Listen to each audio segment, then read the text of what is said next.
Dynamics मेरा बेटा start करेंगे। चलिए जो आगे जा रहे हैं आगे नहीं क्लास से स्टार्ट करते हैं। ओके तो मेरा बेटा एप्लीकेशन हम जहां पर फर्स्ट लॉ ऑफ थर्मोडायनेमिक्स को अप्लाई करेंगे and then we can get के हुक्स प्रोसेस के हमारे पास क्या रिजल्ट्स निकलते हैं।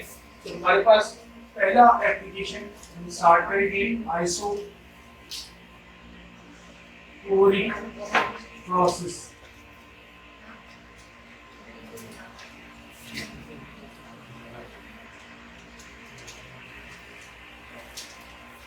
ठीक है बेटा, आइसो का मतलब हमने बोला था बेटा सेम और वॉल्यूम, ऐसा प्रोसेस जिसके दौरान क्या सेम रहे, वॉल्यूम सेम है। और वॉल्यूम सेम रहने के लिए मेरे बेटा क्या करना पड़ेगा, सिस्टम में हमारे पास सिस्टम के पिस्टन को मूवेबल नहीं रखना पड़ेगा, क्या करना पड़ेगा, फिक्स करना पड़ेगा। अगर फिक्स करेंगे तो हमारे पास ये मूव नहीं कर सकता आगे पीछे। ये पिस्टन है इस सिलेंडर का और इसको हमने पिस्टन है उसको फिक्स कर दिया। हमारे पास गैस मॉलिक्यूल्स इसके अंदर जितनी भी एनर्जी है दैट इज इक्वल टू इसका जो टेंपरेचर है T1 और इसमें जो प्रेशर है P1 और इसका वॉल्यूम भी मेरा बेटा V2। सही। अब इस प्रोसेस में हमारे पास मैंने इसे हीट करना शुरू किया,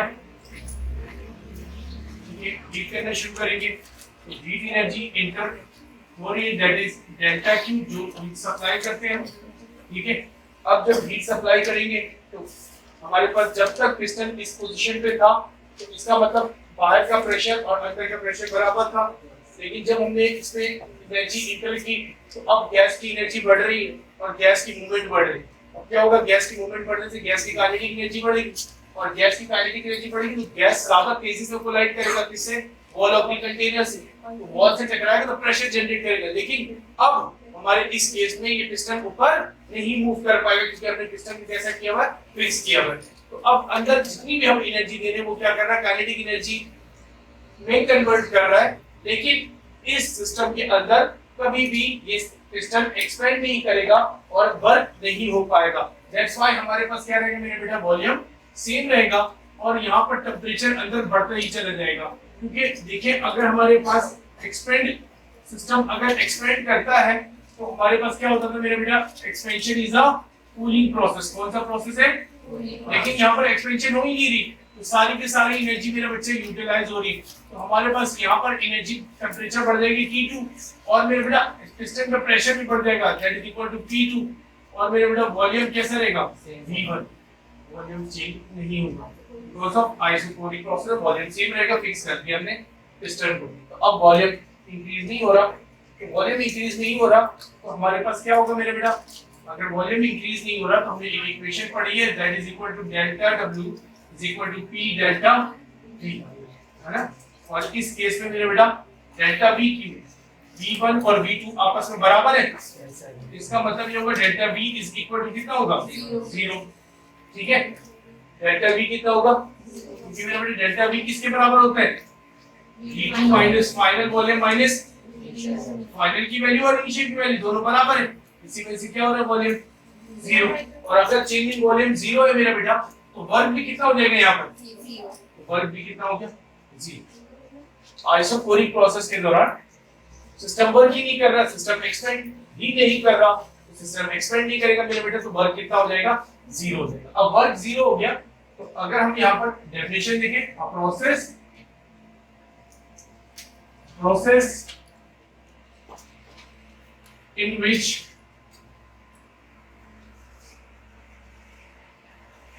volume of the system कैसा है बेटा, remain same। अब हम फिक्स करके कर सकते हैं अगर बहुत इस केस में मेरे बेटा डेल्टा V0 तो मेरे बेटा वर्क भी 0।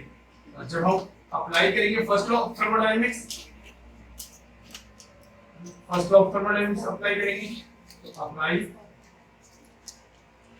First law of thermodynamics। And which is equal to कितने के बराबर मेरा बेटा? पहले इक्वेशन ड्राइव की थी, delta Q is equal to delta U plus delta, सही। एंड हमारे पास यहाँ पर वर्क कितना है मेरा बेटा? 0। जितनी भी हम एनर्जी दे रहे हैं वो किससे कन्वर्ट हो रहे हैं? जो भी एनर्जी देंगे वो सिर्फ इंटरनल एनर्जी को बढ़ाने में काम आएगा, कोई भी वर्क नहीं करेगा, सही। That is your result. हमारे पास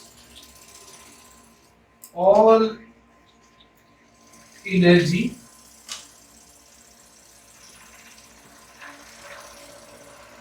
is given, टाइम बंद करके इस जगह टाइम उसका आराम से लगा, फैन ना गिर जाएगा इसमें।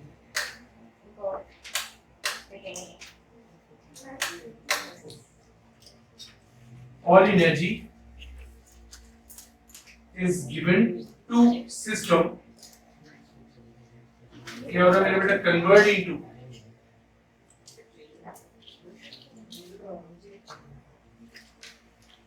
internal energy। और यहाँ पर मेरा बेटा जब सारी एनर्जी इंटरनल एनर्जी बढ़ाने में इस्तेमाल होगी, तो इसका मतलब है राइज इन टेम्परेचर क्या होगा? फास्ट। राइज इन टेम्परेचर इस प्रोसेस के दौरान क्या होगा? राइज इन टेम्परेचर, और तेजी से बढ़ेगा टेम्परेचर, फास्टेस्ट सारे प्रोसेस से तेज इसमें टेम्परेचर राइज करेगा आइसोकोरिक प्रोसेस, ठीक है। क्योंकि सारी एनर्जी इस्तेमाल हो रही है उसकी, इसमें मेरे बेटा उसका टेम्परेचर बढ़ा है। दैट्स व्हाई इस प्रोसेस के दौरान अगर हम यहाँ पर इसकी ग्राफ को देखें मेरे बेटे, PV graph, pressure volume graph, ठीक है। पहले हमारे पास मेरे बेटा प्रेशर कितना है? P1 कम था, सही। पहले प्रेशर कम है, अभी प्रेशर कम है, तो यहाँ पर हमने बना लिया प्रेशर P1 और वॉल्यूम में मेरे बेटा इस पॉइंट पे V1। अब हमारे पास प्रेशर बढ़ता गया लेकिन वॉल्यूम नहीं चेंज हुआ, तो वर्टिकली ऊपर जाएगा। अगर जरा सा इधर मूव करेंगे तो क्या होगा मेरे बेटे? वॉल्यूम बढ़ जाएगा। हम वर्टिकली ऊपर जाएंगे, इसका मतलब ये वॉल्यूम कैसा रहा? सेम। तो प्रेशर P2 हो गया, ठीक है, लेकिन वॉल्यूम क्या रहा मेरा बेटा? V1 ही रहा, ठीक है, वॉल्यूम V1 ही रहा। इस पॉइंट पे अगर हम पॉइंट लिख लें तो हमारे पास क्या मतलब प्रेशर P2 होगा और वॉल्यूम कितना होगा? V1। और यहाँ पर अगर पॉइंट बनाए तो प्रेशर होगा P1 और वॉल्यूम होगा मेरे बेटा V2, ठीक। इसीलिए वर्टिकल ग्राफ होता है स्ट्रेट, वर्टिकल ग्राफ होता है मेरे बेटे किसमें? आइसोकोरिक प्रोसेस में, ठीक है, वर्टिकल ग्राफ।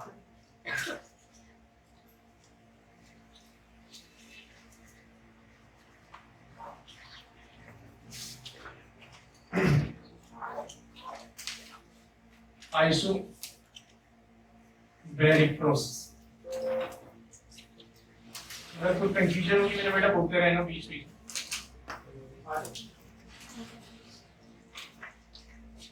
ठीक है, bar is the unit of pressure, bar is the unit of pressure, and मेरे बेटा आइसो का मतलब सेम, यहाँ पर प्रेशर सेम रहेगा, ठीक है। अगर हमारे पास पिस्टन सिलेंडर सिस्टम है, इसको मूवेबल बनाएंगे लेकिन इसके एक्सटर्नल प्रेशर को हम चेंज नहीं करेंगे, उसके प्रेशर को क्या करेंगे मेरे बेटा? सेम रहने देंगे। अब हमारे पास होगा क्या? लेट सपोज करो यहाँ पर अगर हम सिस्टम में जितना भी वेट डाला है, असल में एक्सटर्नल वेट, अगर पिस्टन यहाँ पर रुका मेरे बेटा तो अंदर वाला प्रेशर और बाहर वाला प्रेशर क्या आपस में बराबर है। तो वॉल्यूम मेरे बेटा यहाँ पर बना V1, टेम्परेचर T1 और प्रेशर T1। अब हमने क्या किया? एनर्जी, हाँ बेटा, एनर्जी हीट करना शुरू किया, इसमें हीट एनर्जी देना शुरू, हीट एनर्जी देंगे तो मेरे बेटा हीट इंटर होगा, सही। इसको रिप्रेजेंट करते हैं मेरे बेटा डेल्टा क्यू से, ठीक है। अब वो डिटेल में नहीं पड़ेगी, जैसे हम इंटरमीडिएट मॉडल सारा कॉन्सेप्ट आपको पता होना चाहिए, ठीक है ना। तो हीट एनर्जी हम दे रहे हैं, अब मेरे बेटा क्या होगा?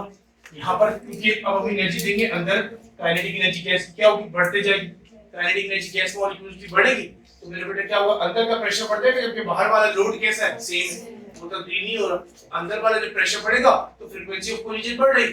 अब क्या होगा, अंदर से गैस क्या करेंगे, एक्सपेंड करेंगे सिस्टम, क्योंकि अब सिस्टम कैसा है मेरे बेटा, मूवेबल है। अब सिस्टम जाएगा ऊपर और मेरा बेटा मूव करके हमारे पास क्या होगा, वॉल्यूम पहले से बढ़ जाएगा, लेकिन वॉल्यूम बढ़ेगा तो क्या टेम्परेचर भी बढ़ेगा। हाँ, टेम्परेचर बढ़ना चाहिए, बगैर टेम्परेचर के ये प्रोसेस पॉसिबल नहीं हो पाएगा। वजह क्या है, अभी हम देखते हैं मेरे बेटा। तो प्रेशर हमारे पास, लोड अभी ऐसे ही है, तो उस वक्त तक मूव करता रहेगा पिस्टन, उस वक्त तक मूव करता रहेगा जब तक दोबारा से अंदर का प्रेशर, जो अंदर का प्रेशर हीट एनर्जी देने से बढ़ गया, लेकिन उस वक्त तक मूव करता रहेगा जब तक अंदर का प्रेशर और बाहर का प्रेशर क्या ना हो जाए, दोबारा सेम ना हो जाए। तो इसका मतलब है यहाँ पर हमारे पास दोबारा से प्रेशर क्या रहेगा, P1, ठीक है। हमने बाहर का प्रेशर और अंदर का प्रेशर, जहां पर भी पिस्टन जाके रुकेगा तो वहां पर बाहर का प्रेशर और अंदर का प्रेशर क्या रहेगा मेरा बेटा, सेम रहेगा। और यहाँ पर हमारे पास वॉल्यूम बढ़ चुका पहले से, चेंज आ गया वॉल्यूम में, that is V2। Heat energy तो हमने कुछ गिवन दी थी मेरा बेटा। टेम्परेचर बढ़ना क्यों जरूरी, कोई बताएगा? हाँ मेरे बेटा, टेम्परेचर बढ़ेगी, वजह क्या है? आप देखिए, लेट सपोज करिए, प्रेशर क्या होता है, प्रेशर डिपेंड्स मेरा बेटा on number of collision of gas with the wall of the container. जितना कोलिजन करता है, लेट सपोज यहाँ पर 50 दफा कोलाइड कर रहे थे तो प्रेशर मेंटेन था। अब यहाँ पर भी कितनी दफा कोलाइड करने चाहिए, 1 सेकंड में 50 दफा, तो प्रेशर बाहर का और अंदर का कैसा रहेगा, सेम। लेकिन क्या लगता है, अब यहाँ पर जो गैस मॉलिक्यूल को ट्रेवल करना था डिस्टेंस, यहाँ और यहाँ इक्वल है क्या? नहीं मेरा बेटा, एक्सपेंशन हो चुकी गैस मॉलिक्यूल को, अब यहाँ पर ज्यादा ट्रेवल करना है, एनर्जी ज्यादा होगी तभी तो नंबर ऑफ कोलिजन यहाँ और यहाँ इक्वल हो सकेंगे। यहाँ पर कम एनर्जी चाहिए होगी तो आसानी से 50 कर सकते हैं, यहाँ ज्यादा एनर्जी चाहिए होगी क्योंकि डिस्टेंस क्या करना है, ज्यादा ट्रैवल करना है। दैट्स व्हाई टेंपरेचर अगर इक्वल होगा, टेंपरेचर बढ़ेगा, तभी ये पॉसिबल है कि यहाँ पर जो नंबर ऑफ कोलिजन है और यहाँ पर नंबर ऑफ कोलिजन है मेरा बेटा सेम हो पाए। अदरवाइज ऐसा पॉसिबल ही नहीं है कि अगर यहाँ पर टेंपरेचर ही सेम हो जाएगा तो जितनी स्पीड से यहाँ पर मूव कर रही है, यहाँ पर कितनी स्पीड से मूव करेंगे, तो क्या पिस्टन पे वो जाके इतनी दूर इतनी जल्दी टकरा पाएंगे? नहीं मेरा बेटा, क्योंकि डिस्टेंस क्या हो गया, बढ़ गया। अब डिस्टेंस बढ़ गया तो जाहिर सी बात है एनर्जी ज्यादा होगी, तभी इक्वल कोलिजन कर पाएंगे जितना पहले था। दैट्स व्हाई यहाँ पर टेंपरेचर बढ़ना जरूरी है। तो इस वजह से टेंपरेचर क्या हो जाएगा मेरा बेटा, इंक्रीज होगा। और अगर टेंपरेचर इंक्रीज होगा तो वी नो दैट कि मेरा बच्चा internal energy is directly proportional to मेरा बेटा टेंपरेचर। टेंपरेचर बढ़ेगा तो इंटरनल एनर्जी भी बढ़ेगी। अगर टेंपरेचर था मेरा बेटा T1 तो इंटरनल एनर्जी U1, और अगर टेंपरेचर बढ़ के T2 हो गया तो मेरा बेटा इंटरनल एनर्जी कितना हो जाएगा, U। तो इसका मतलब है इस केस के अंदर चेंज इन इंटरनल एनर्जी आना लाजिम है, ठीक है। ओके, क्या वर्क हुआ? हाँ, सिस्टम ने एक्सपेरिमेंट किया मेरे बेटा, वर्क भी हो, ठीक है। और work we can find it by we have 2 or 3 more equations, है ना। बट जनरल इज मेरे बेटा P is equal to T delta, W is equal to P delta. So आइए डेफिनेशन लिखते हैं। A process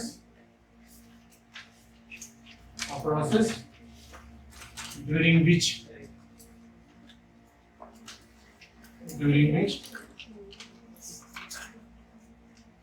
pressure of the system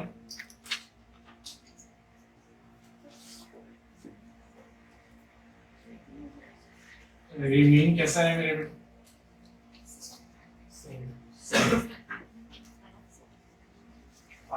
process क्या है। Okay, तो इस प्रोसेस के दौरान मेरा बेटा वही अप्लाई करते हैं फर्स्ट लॉ ऑफ थर्मोडायनामिक्स, और delta Q is equal to delta U plus delta W। Done. अब मेरा बेटा यहाँ पर इंटरनल एनर्जी भी चेंज होगी, इसका मतलब डेल्टा U तो रहेगा, सही। और यहाँ पर W को अगर P डेल्टा भी लिखना चाहिए तो लिख सकते हैं, and that is equal to delta. और एक दफा हमसे पूछा सवाल में कि जो इंटरनल एनर्जी इंक्रीज हो वो किसके बराबर है, तो मेरा बेटा क्या मैं W को शिफ्ट कर दूं इस तरफ, तो उस तरफ प्लस इस तरफ जाके क्या हो जाएगा, तो इंक्रीज इन इंटरनल एनर्जी किसके बराबर हो जाएगी, जितनी एनर्जी दी थी हमने, है ना, एनर्जी जितनी दी थी दैट इज डेल्टा Q, ठीक है मेरा बेटा, माइनस जितना वर्क हो गया डेल्टा W। तो लेट्स सपोज हमने यहाँ पर 500 जूल किया था, 300 जूल वर्क हो गया, तो बाकी कहाँ गई, सिस्टम की एनर्जी इंक्रीज की, कितना मेरा बेटा 200, तो that is your increase in internal energy equation, है ना, delta Q is equal to minus delta T.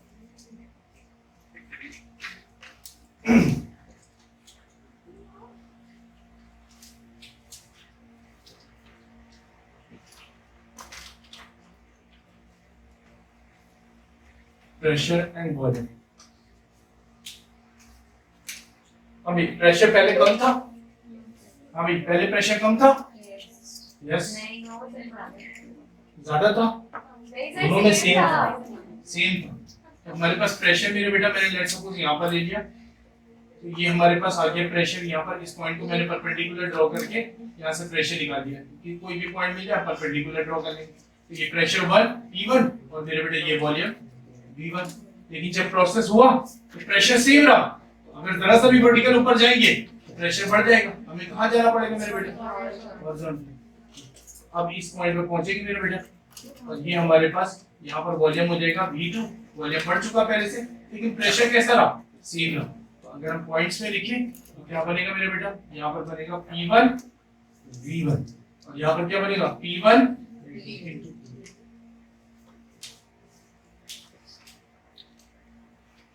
Energy जो हम दे रहे हैं वो कितनी जगह इस्तेमाल हो रही, energy is given to the system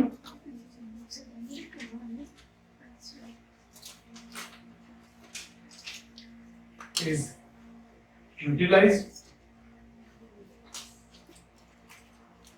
in both work and rise in internal क्या मेरा बेटा एनर्जी, दोनों जगह इस्तेमाल हो, वर्क भी करवा रहा है और इंटरनल एनर्जी भी राइज।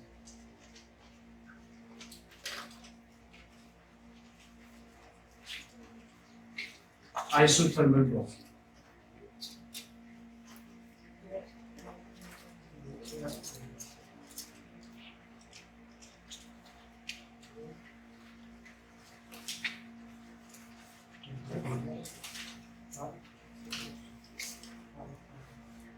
थर्मल का मतलब मेरा बेटा टेम्परेचर और हमारे पास सेम रहा,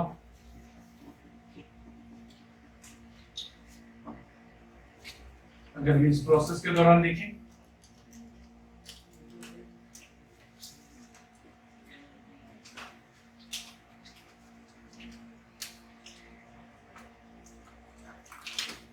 मूवेबल पिस्टन सिलेंडर सिस्टम है, यहाँ पर जो भी बाहर प्रेशर हमने रखा अंदर भी वही है मेरे बेटा, टेम्परेचर यहाँ T1 और जो भी वॉल्यूम था दैट इज इक्वल टू इसके बराबर मेरा बेटा V1, सही।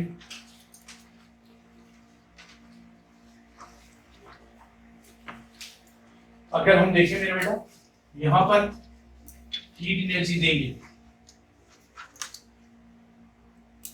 ठीक है, हीट एनर्जी देते हैं मेरे बेटा, तो किससे रिप्रेजेंट करते हैं, Q से। जो जब हम इंटर होता है सिस्टम में एब्जॉर्ब करता है हीट एनर्जी, इसको कैसा लेते हैं, पॉजिटिव, और सिस्टम से बाहर आता है तो फिर कैसा लेते हैं, नेगेटिव। तो हमने साइन कन्वेंशन में डिस्कस किया था। हीट एनर्जी देंगे मेरे बेटा सेम बिहेवियर करेगा, है ना, जैसे यहाँ पर था, सही सेम बिहेवियर होगा। हाँ मेरे बेटा क्या होगा, दोनों जगह इस्तेमाल होगा, सही दोनों जगह इस्तेमाल होगा। क्या होगा मेरा बेटा, वॉल्यूम भी इंक्रीज करेगा, वॉल्यूम भी इंक्रीज करेगा, और मेरा बेटा अंदर टेम्परेचर भी बढ़ेगा। लेकिन क्या हम टेम्परेचर को वैसे ही रहने देंगे T2? नहीं मेरा बेटा, कौन सा प्रोसेस है, आइसोथर्मल। अब मेरा बेटा वॉल्यूम बढ़ गया, प्रेशर सेम रहा, लेकिन प्रेशर अगर सेम रहेगा तो हमारे पास क्या होगा मेरे बेटा, इंटरनल एनर्जी बढ़ जाएगी और टेम्परेचर भी बढ़ जाएगा। आइसोथर्मल प्रोसेस है, हमने लोड कम कर दिया। अब जैसे ही लोड कम किया तो मेरे बेटा प्रेशर क्या हो गया, पहले से कम हो जाएगा। अब याद करें हमने प्रेशर लॉ में पढ़ा है, प्रेशर लॉ में पढ़ा है कि pressure is directly proportional to temperature. जैसे ही प्रेशर कम, हाँ मेरे बेटा कम किया मैंने, एक लोड कम कर दिया, अब पिस्टन खुद ब खुद कहाँ जाएगा ऊपर, क्योंकि अंदर का प्रेशर उतना ही है P1 के बराबर।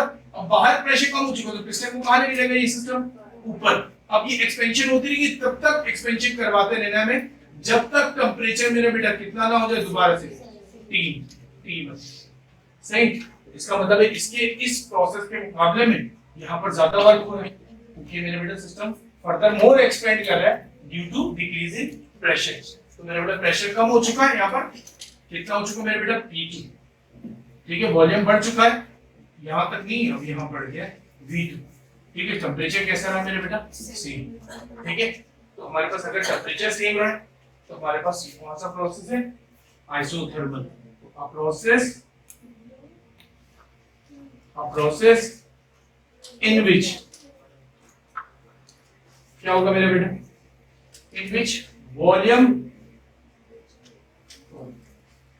इन which temperature of this system ऐसा remain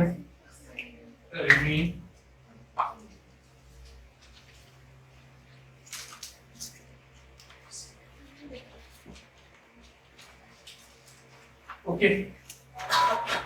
अगर टेम्परेचर सेम रहा है मेरे बेटा, याद है ना internal energy is directly proportional to temperature, temperature बढ़ेगा तब इंटरनल एनर्जी बढ़ेगी, लेकिन यहाँ टेम्परेचर ही नहीं बढ़ा तो इंटरनल एनर्जी बढ़ेगा क्या, नहीं मेरा बेटा। तो इसका मतलब ये हुआ कि चेंज इन इंटरनल एनर्जी कितनी है, क्योंकि मेरा बेटा इनिशियल इंटरनल एनर्जी और फाइनल इंटरनल एनर्जी दोनों बराबर है, क्योंकि टेम्परेचर बराबर है और दोनों बराबर है, तो मेरा बेटा चेंज इन इंटरनल एनर्जी किसके बराबर है, जीरो।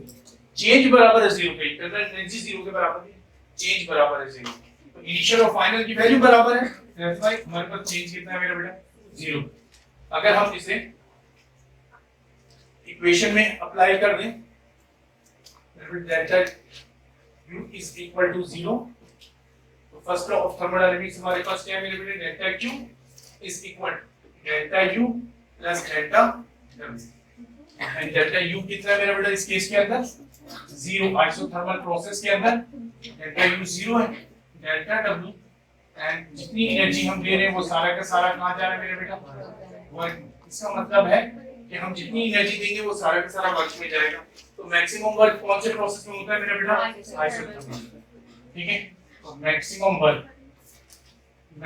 वर्क और टेंपरेचर जल्दी कहां पर बढ़ता है, मैक्सिमम वर्क यहां पर मिलेगी, जितनी एनर्जी देंगे सारा का सारा मेरा बेटा किसमें कन्वर्ट होगा, ठीक है। तो मैक्सिमम वर्क मिलेगा इस प्रोसेस में, ओके।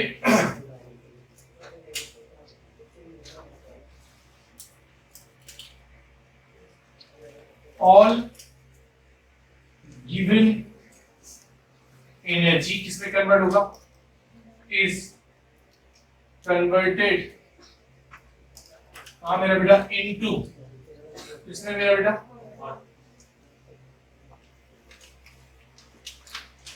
सारी एनर्जी जो देंगे हम वर्क में करेंगे।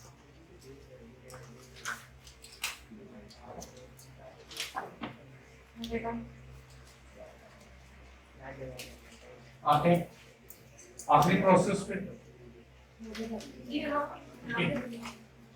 Adiabatic process, adiabatic process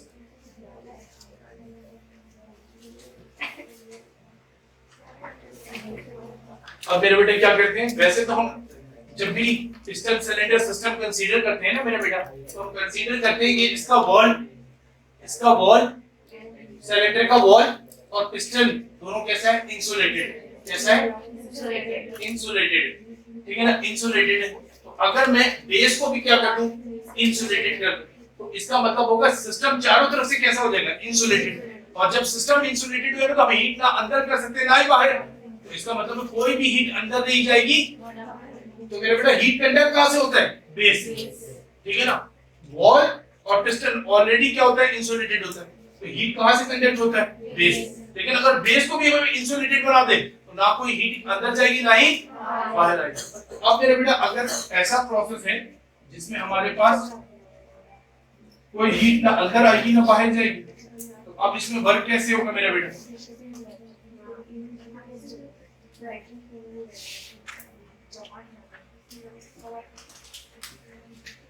let's suppose करो मेरे बेटे distance cylinder system and then pressure हमारे पास P1 गैस का जो भी टेम्परेचर है T1 और मेरे बेटा इनिशियल वॉल्यूम है V1।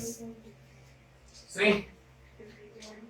अब हमारे पास सारी चीजें इंसुलेटेड है, हमें हीट तो दे नहीं सकते, तो हीट नहीं दे सकते तो इसमें वर्क करवाने का एक ही तरीका है, या तो आप वर्क करें या तो सिस्टम वर्क करे। अब मेरे बेटा लेट्स सपोज कि मैंने प्रेशर यहाँ डिक्रीज कर दिया, तो अब अंदर का प्रेशर ज्यादा है, बाहर का प्रेशर कम हो चुका है। सिस्टम क्या करेगा मेरे बेटा, एक्सपेंड करेगा, ऊपर जाएगा, क्यों मेरे बेटा अंदर का प्रेशर ज्यादा है। अभी जब तक दोबारा ये ऊपर जाता रहेगा, जब तक दोबारा हमारे पास प्रेशर क्या ना हो जाए मेरे बेटा, बाहर का और अंदर का क्या ना हो जाए, सेम ना हो जाए, तो उस वक्त तक ये ऊपर जाता रहेगा।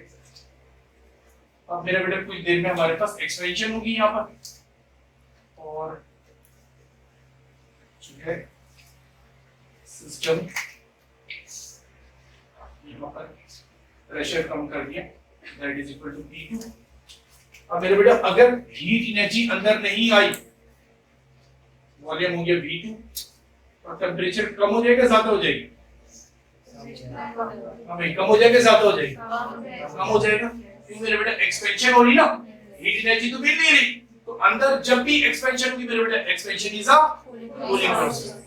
तो हमारे पास क्या होगा मेरे बेटा, T2 इस केस में अगर हम देखें T2 इज लेस देन है मेरे बेटा T1, इसका मतलब वो U2 इज लेस देन है U1, और चेंज इन इंटरनल एनर्जी, अब मेरा बेटा इंटरनल एनर्जी पहले से क्या हुई, कम हुई, तो चेंज इन इंटरनल एनर्जी कैसी होनी चाहिए, नेगेटिव। याद करो कल हमने साइन कन्वेंशन में पढ़ा था कि जब इंटरनल एनर्जी राइज होगी तो पॉजिटिव रहेगा, और इंटरनल एनर्जी डिक्रीज होगी तो मेरा बेटा कैसा होगा, नेगेटिव होगा।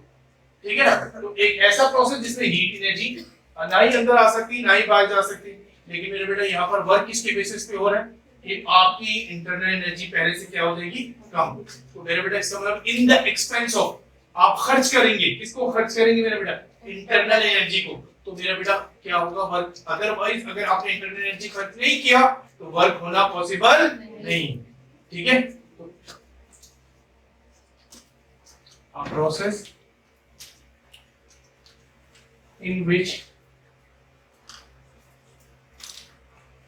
no heat can enter or leave the system.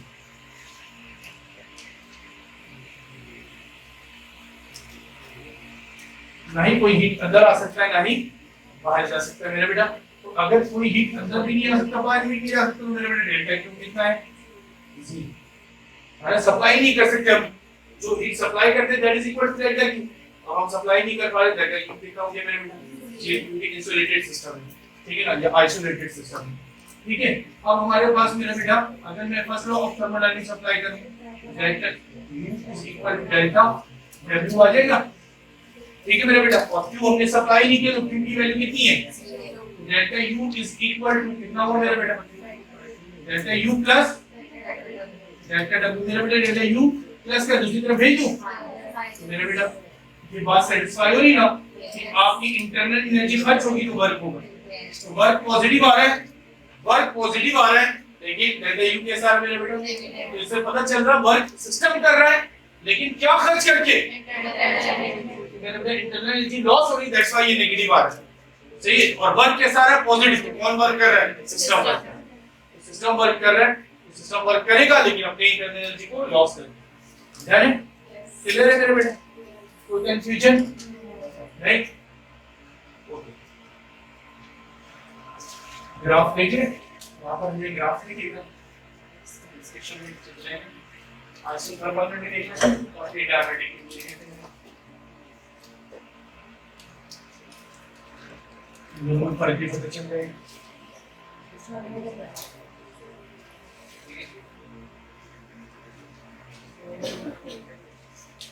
Pressure volume, अब यहाँ पर क्या हो रहा है, पहले जो प्रेशर, इनिशियल प्रेशर ज्यादा था, अरे लोड बाद में कम किया ना मेरा बच्चा, तो इनिशियल प्रेशर ज्यादा था, इनिशियल प्रेशर ज्यादा है, वॉल्यूम कम है मेरा बेटा, तो वॉल्यूम है V1 और प्रेशर है P1, लेकिन बाद में हमने प्रेशर को क्या कर दिया, कम कर दिया, तो प्रेशर कम करेंगे तो नीचे आएगा ग्राफ, और मेरे बेटा वॉल्यूम बढ़ रहा है तो कहां जाएगा? लेफ्ट साइड पे। तो इसका मतलब है पॉइंट ये होना चाहिए। यहां पर अगर हम देखें प्रेशर कितना मेरे बेटा P1, वॉल्यूम कितना है V1, और यहाँ पर प्रेशर क्या हो चुका P2 और वॉल्यूम बढ़ के क्या हो चुका है V2।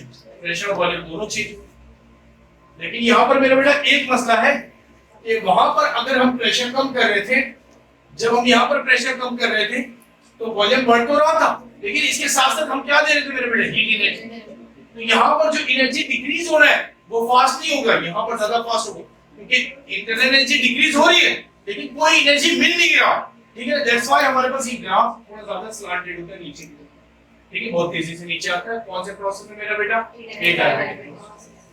ठीक है, जबकि आइसोथर्मल में देखिए सेम नहीं लगेगा तुम्हें कि P1 प्रेशर है, वॉल्यूम V1 है, और बाद में प्रेशर कम कर दिया मेरा बेटा, वॉल्यूम कितना हो गया V2। लेकिन ये ज्यादा स्लांटेड नहीं होता, इसका शेप कैसा होता है मेरे बेटा? हाइपरबोला। कैसा होता है मेरे बेटा? हाइपरबोला होगा। इसको ओबे करता हाइपरबोला। ये ओबे करता है मेरे बेटे किसको? Boys law. क्योंकि टेंपरेचर सेम है मेरे बेटा, टेंपरेचर सेम है तो प्रेशर कम करने से वॉल्यूम बढ़ना, तो प्रेशर और वॉल्यूम कैसा हो गया? इनवर्स। और मेरे बेटा टेंपरेचर कैसा है? सेम। तो मेरे बेटा ये तो बॉयज लॉ होता कि टेंपरेचर सेम रहे और प्रेशर और वॉल्यूम कैसा हो आपस में? इनवर्स रिलेशन है। तो मेरे बेटा आइसोथर्मल प्रोसेस कौन से लॉ को ओबे करेगा? Boys law.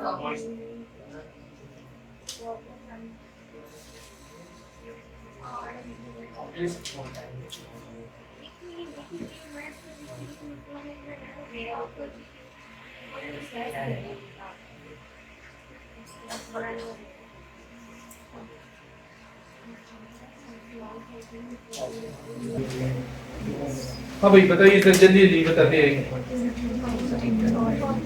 Okay, the process in which all heat convert into work। Next question number 2 छोड़ेंगे, क्वेश्चन नंबर 3 देखेंगे। The dimension of R, R की डायमेंशन क्या होगी? डायमेंशन ऑफ R मेरे बेटा अगर आपको इस इक्वेशन से निकालना तो इससे निकालना, वरना इसकी यूनिट से निकाल सकते हैं। What is the unit of R? हाँ भाई, जूल पर मोल इनटू केल्विन। ठीक है मेरे बेटा, और नंबर ऑफ मोल मेरे बेटा डायमेंशनल लेस यूनिट है, तो इसकी कोई डायमेंशन जो जूल पर क्या आ गया मेरे बेटा? जूल किसके बराबर होता था? याद करें, वर्क में फोर्स इनटू डिस्प्लेसमेंट। तो मेरे बेटा फोर्स इनटू डिस्प्लेसमेंट आ गया। नीचे क्या मेरे बेटा? टेंपरेचर। केल्विन टेंपरेचर की यूनिट है। F इज इक्वल टू किसके बराबर होता है?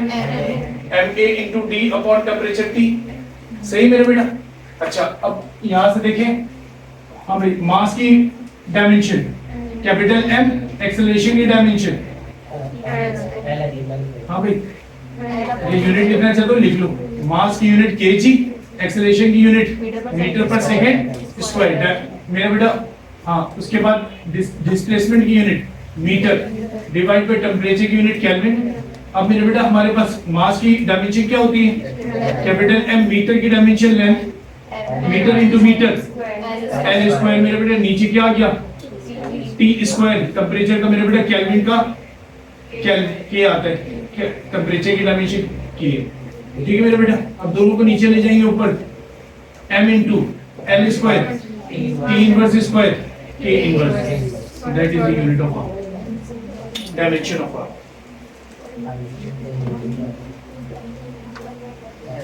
मीटर इनटू मीटर, किसी को मतलब नहीं, नीचे सेकंड स्क्वायर नीचे आ जाएगा, दैट्स व्हाई टेंपरेचर का मेरे बेटा सेकंड स्क्वायर हो गया। ठीक है,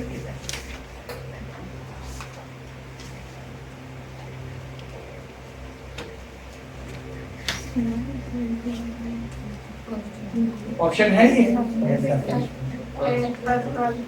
first one. Okay,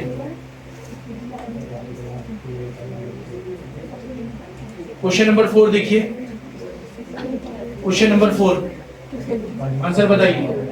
what value of heat energy in A diabetic process? नहीं ना मेरे बेटा, कोई ट्रांसफर ही नहीं कर पाते, तो डेल्टा क्यू की वैल्यू कितनी होगी? 0। ओके, अच्छा, when a process is compressed isothermally, the product of pressure and volume during this process, temperature मेरे बेटा कैसा? आइसोथर्मल है, हाँ मेरे बेटा, आइसोथर्मल प्रोसेस में कौन सा लॉ ओबे होता है? बॉयज लॉ में product of pressure and volume किसके बराबर होता है? कांस्टेंट। किसके बराबर होता है? Constant. Product of pressure and volume मेरे बेटा PV = K आता था, ठीक है ना? तो product of pressure and volume किसके बराबर होगा? कांस्टेंट। ये मेरे बेटा ऑप्शन कांस्टेंट सही है।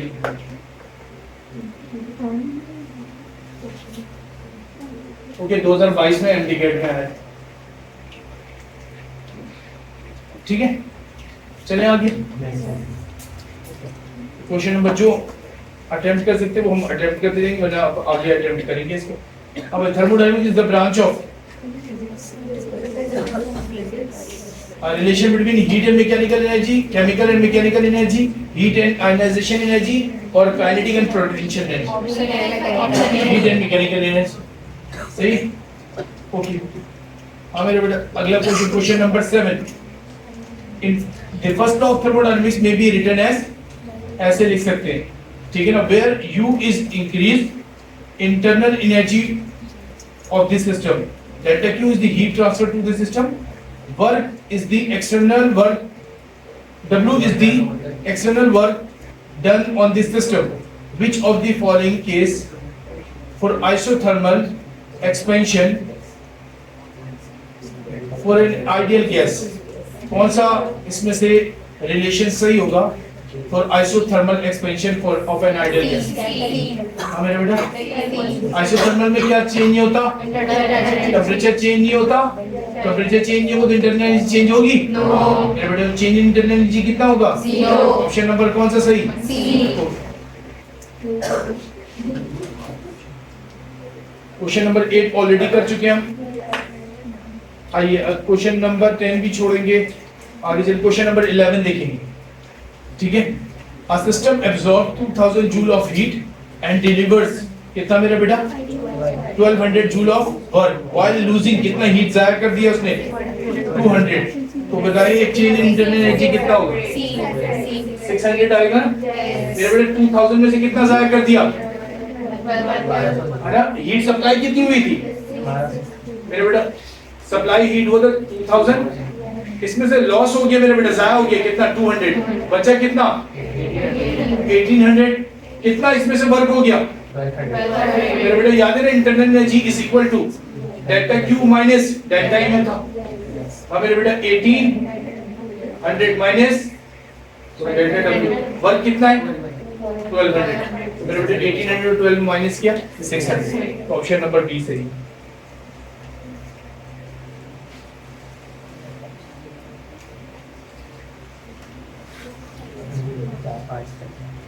सेम तरह का सवाल 2011 में आया था, क्वेश्चन नंबर 11 और क्वेश्चन नंबर 12 देखिए, सर जल्दी से कैलकुलेट करके बताइए। हाँ भाई 1000 में से कितना लॉस कर दिया? 100 जाया कर दिया, 900 बचा। वर्क कितना किया 900 में से? 900 में से कितना वर्क किया? बाकी कहाँ चले जाएगी? Internal energy. तो इंटरनल एनर्जी कितना चेंज होगा? 300। डन है? ओके आगे बढ़ूं, चल ऑप्शन नंबर सी सही। नेक्स्ट क्वेश्चन मेरे बेटा question number 13। The internal energy of the object increase in A diabetic process. Internal energy decrease नहीं हो रहा, इंक्रीज हो रहा है। अब उल्टा हो गया, तो एक्सपेंशन के बजाय क्या होगा? कंप्रेशन। जब कंप्रेस करेंगे तो इंटरनल एनर्जी इंक्रीज होगा, तो प्रेशर बढ़ाएंगे तो टेम्परेचर बढ़ेगा, टेम्परेचर बढ़ेगा तो इंटरनल एनर्जी भी क्या हो जाएगी? बढ़ जाएगी। अभी हमने जो देखा था वो एडायबेटिक एक्सपेंशन था, जिसमें हमने प्रेशर कम किया था तो सिस्टम एक्सपेंड हुआ था, वर्क हुआ था और इंटरनल एनर्जी डिक्रीज हो गई थी। लेकिन अब कह रहा है कि हमारे पास इंटरनल एनर्जी क्या हो रही है? इंक्रीज हो रही है। तो सारे से पता कौन सा प्रोसेस होगा? कंप्रेशन।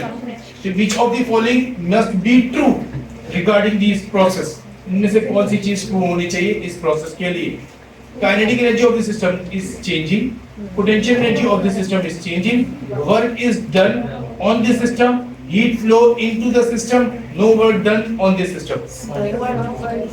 हाँ मेरे बेटे, अब देखिए अगर हमारे पास इंटरनल एनर्जी क्योंकि इंक्रीज हो रही है तो पॉजिटिव आएगा, तो वर्क कैसा आना चाहिए?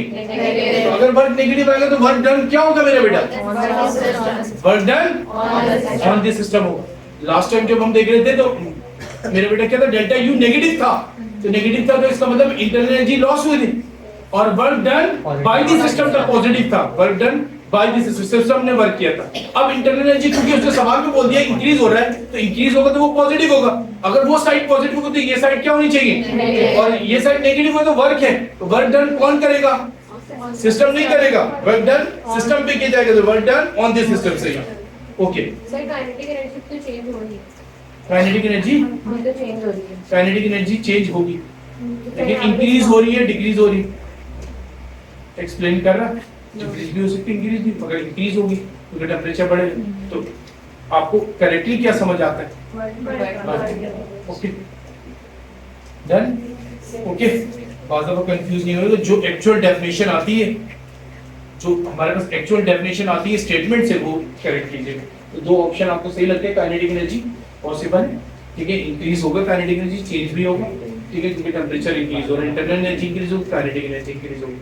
ओके चलिए, find the heat transfer to और from this system when thermodynamic process undergoes thermodynamic system undergoes a process in which internal energy decrease कितना हो गया मेरे बेटा 300 in the same time 120 joule of work done। कितना work हुआ, heat transfer बताइए जरा जल्दी से।